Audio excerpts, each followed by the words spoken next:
შოთა ნიშნიანიძის აფხაზური კანტატა.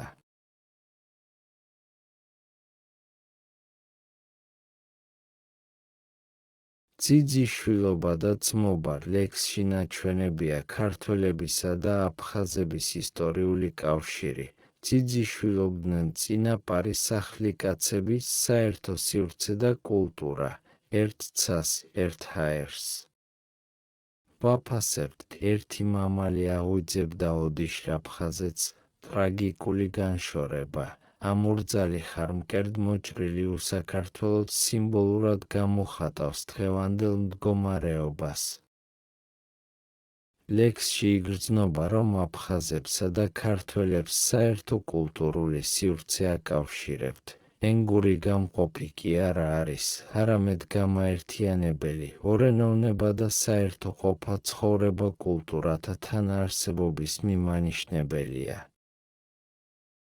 აფხაზებსა და ქართველებს ღრმა პიროვნული ურთიერთობები აკავშირებდათ, რისი მიმანიშნებელია მორდუს, ძიძიშვილის, ფენომენის საერთო სახლიკაცობა და ნათესაობა ურთიერთგატანა და მხარდაჭერა, ხვიჩა სიცოცხლე.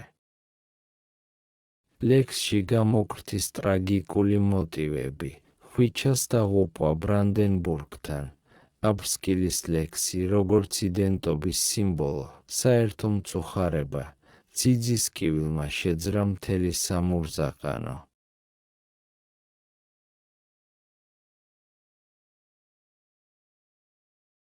ლექსში მრავალი პოეტური საშუალებაა გამოყენებული, ბევრია მეტაფორული აზროვნების მაგალითები, ფოლკლორული ელემენტები, ექსპრესიულობა, რაც დიდ შთაბეჭდილებას ახდენს მკითხველზე.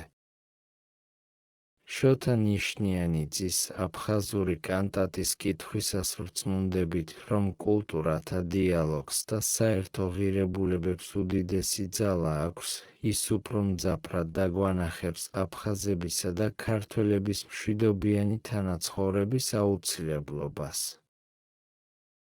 შოთა ნიშნიანიძის პოეტური ხედვა კიდევ ერთხელ გვარწმუნებს, რომ უდიდესია პოეზიის როლი ისტორიული მეხსიერების შენარჩუნებაში და ლიტერატურას სწორედაც რომ გამაერთიანებელი როლი ენიჭება. საყურადღებოა ლექსის სიმბოლოები. ენგური, არა როგორც საზღვარი, არამედ როგორც შემაერთებელი. აფხაზეთის მთები და ტყეები, როგორც საერთო სამშობლოს სიმბოლო. სამურზაყანო, როგორც კულტურათა გზა ჯვარედინი ორბი, თავისუფლებისა და სიამაყის სიმბოლო. მამალი, საერთო ყოფის მაუწყებელი. აბსკილის ლექსი, კულტურული მეხსიერების სიმბოლო. დაწერეთ თქვენი გამოხმაურება ლექსზე. მასში უნდა ჩანდეს მთავარი თემა, პრობლემა, მოკლედ თქვენი დამოკიდებულება პრობლემის მიმართ, შეჯამება დასკვნა.